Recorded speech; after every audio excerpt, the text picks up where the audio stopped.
Hello, it's September 26th, and I have a very urgent update, which has to do with a meeting that President Putin of Russia held yesterday with the Security Council on Nuclear Deterrence.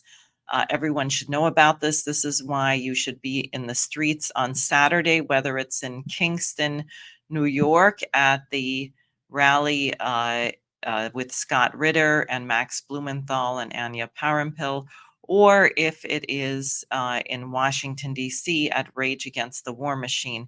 And I'm just going to tell you what Putin said, this in response to the likely approval, finally, of Biden or the British doing it without Biden, of Ukraine using long-range missiles to attack deep inside Russia, which they cannot do except if they are being assisted by Americans or British with their encrypted GPS and other guiding mechanisms. So here we go.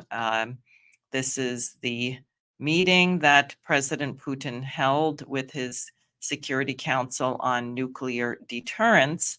And here is what he had to say. It was a very short briefing. You can find it online, 4 minutes long. First and foremost, the basic principle of nuclear weapon use is outlined, namely that the use of nuclear forces is an extreme measure to protect the country's sovereignty. I want to emphasize that we have always approached such matters with the utmost responsibility, fully aware of the immense power of these weapons.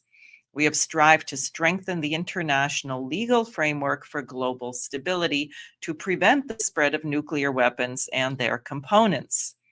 It is important to forecast the development of the situation and accordingly to adapt the provisions of the strategic planning document to current realities.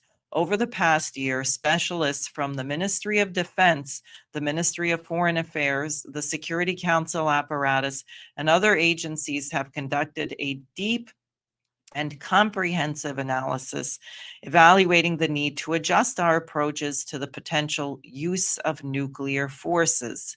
As a result of this, a number of clarifications have been proposed regarding the conditions for the use of nuclear weapons. Okay, please pay attention, and clarifications regarding the conditions for the use of nuclear weapons. Thus, the draft of the updated principles expands the category of states and military alliances subject to nuclear deterrence. The list of military threats for which nuclear deterrence measures are taken has been supplemented. That means increased, expanded. I would like to draw special attention to the following. The updated version of the document proposes that, quote, aggression against Russia by any non-nuclear state, but with a participation or support of a nuclear state, should be considered a joint attack on the Russian Federation. Okay, that means Ukraine, which is a non-nuclear state, but with participation or support from the US or UK, a nuclear state, will be considered a joint attack on the Russian Federation. Finally, and I'll enlarge this, furthermore, the conditions for Russia's transition to the use of nuclear weapons are clearly defined. We will consider such a possibility as soon as reliable information is obtained about the mass launch of an aerospace attack and the crossing of our state borders. This includes strategic or tactical aircraft, cruise missiles, drones, hypersonic, and other airborne vehicles. We reserve the right to use nuclear weapons in the event of aggression against Russia and Belarus as a member of the Union state. All of these issues have been agreed upon with the Belarusian side and the president of Belarus. This includes cases where the enemy, using conventional weapons, creates a critical threat to our sovereignty. In conclusion, I would like to note that all the clarifications are well thought out and proportionate to the modern military threats and risks facing the Russian Federation. And at that point, he concluded and said, let's get to work.